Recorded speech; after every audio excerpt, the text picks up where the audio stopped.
Экскурсия по республике у детей началась у Русмартана. Первая остановка – этнографический музей под открытым небом Дуанды-Юрт. Подопечные школы-интерната для детей-сирот и детей из неблагополучных семей с большим интересом и любопытством слушают экскурсовода.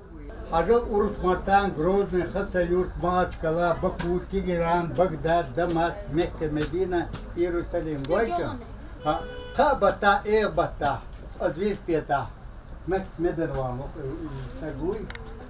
Много интересного о жизни и быте наших предков сегодня узнал для себя каждый ребенок. Джабраилу всего 11 лет. В музее мальчик в первый раз. Поэтому для него здесь все особенно интересно и ново.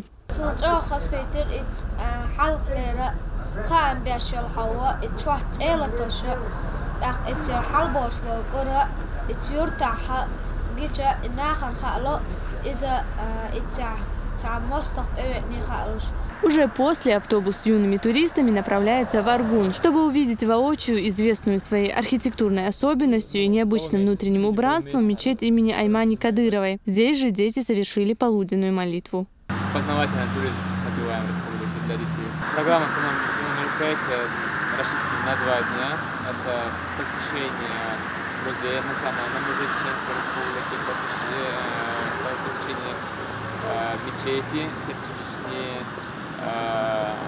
И для детей, развлечения для детей – это каток, это показали мультфильм.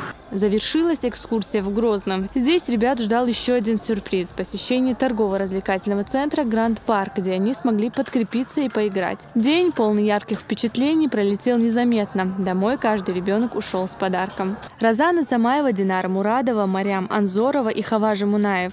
Новости.